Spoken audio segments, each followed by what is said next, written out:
slogan qui pour moi est important. Applaudez! Mais on ne dit pas Gbadja, on dit Yehoué. Applaudez! Applaudez!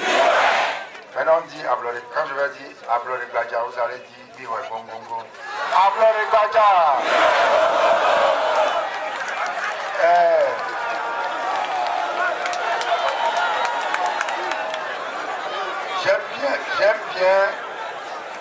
J'aime bien ce slogan parce que je crois que nous avons le devoir de saluer la mémoire, de toujours saluer la mémoire de ceux qui ont lutté pour l'indépendance de notre pays. Et donc à chaque fois que je voudrais prendre la parole, j'aime bien le faire pour que nos anciens me donnent le courage. Parce que je suis très ému d'être devant vous. Je suis très ému que la population de Sokolé, je ne veux pas dire de Tchaoudjo, de Sokolé, me réserve cet accueil à moi et à ceux qui m'ont accompagné ici aujourd'hui. C'est un accueil que l'on qualifie en français, je ne veux pas dire d'inénarrable. Ça veut dire je ne peux pas le raconter, tellement c'est fort.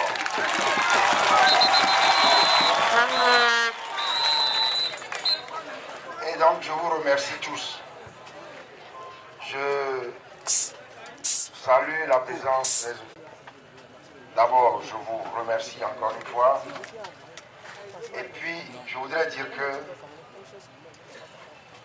nous avons commencé cette tournée, on peut dire, depuis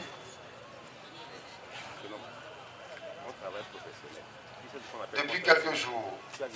Mais le mot que nous entendons partout, nous avons fait la région maritime, Sion, nous étions hier dans les plateaux, c'est changement. Le peuple togolais veut le changement. Et ce changement, c'est une aspiration de tout un peuple tendu vers sa libération d'un système qui l'opprime depuis longtemps. Le peuple togolais lutte depuis longtemps pour se libérer. Peut-être que les stratégies n'étaient pas bonnes, mais depuis près de 50 ans, le peuple lutte pour se libérer d'un système dictatorial. Et le peuple veut le changement. Mais ce changement, ce n'est pas un changement d'homme. Nous ne voulons pas le changement pour venir remplacer un système et refaire la même chose que le système. On dit, nous ne voulons pas être calife à la place du calife.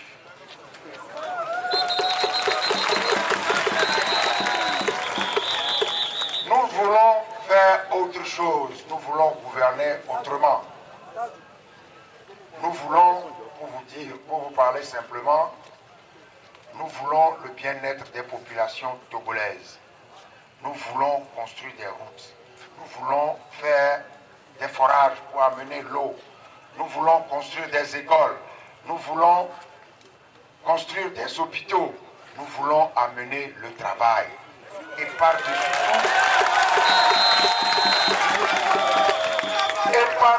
tout, nous voulons respecter les Togolais.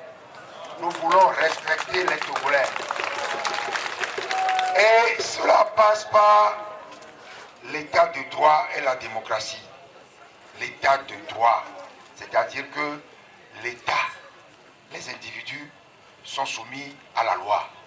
L'État n'est pas au-dessus de la loi et les individus au-dessous de la loi. Non, c'est ça qui tue le Togo.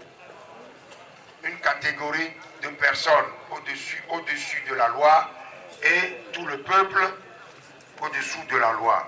Ça, c'est non. Parce que c'est ça qui amène manque de travail. Quand vous dites ça, vous dites, mais comment ça peut amener le manque de travail? L'argent ne va pas dans un pays où il n'y a pas de droit.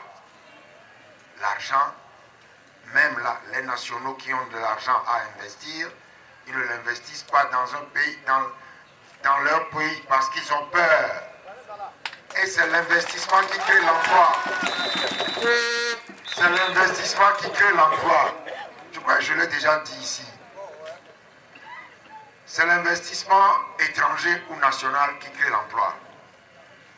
L'emploi ne se décrète pas.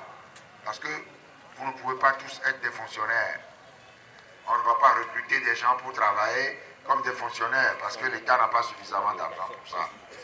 Mais lorsque l'État lorsque le droit n'est pas appliqué, la loi n'est pas appliquée dans un pays, personne n'investit dans ce pays. C'est ce que vit le Togo depuis longtemps.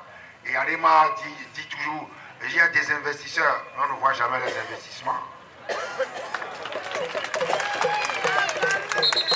Désordre.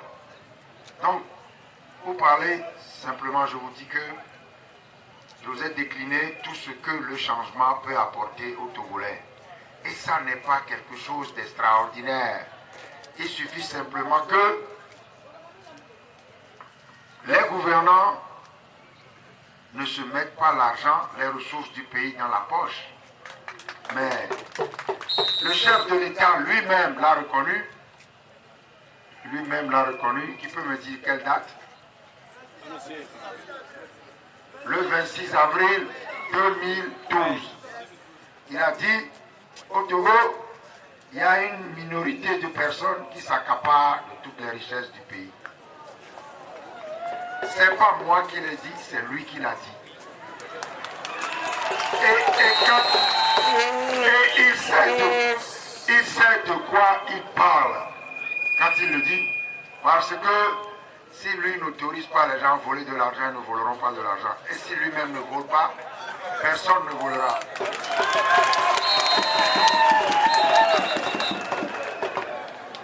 Donc, nous sommes dans un pays où l'État reconnaît qu'une petite minorité s'accapare des richesses nationales. Il faut que ça cesse. Il faut que ça cesse. Et c'est pour ça que nous disons que les prochaines élections nous donnent l'occasion d'apporter le changement. Malgré tout ce qu'ils ont pu faire pour nous empêcher de participer aux élections. Un système injuste qui nous fait démarrer avec un handicap de 9 sièges pour le collectif Sauvons le Togo. Par suite, des invalidations de Kara, de la liste de la Kousa, de la liste de Dankwen et de la liste de Pendjal. Ça fait 9 sièges. Mais ces choses-là n'impressionnent pas Dieu. C'est lui qui veut le changement. Dieu a écouté nos prières. Dieu exauce nos prières. Et le changement va arriver.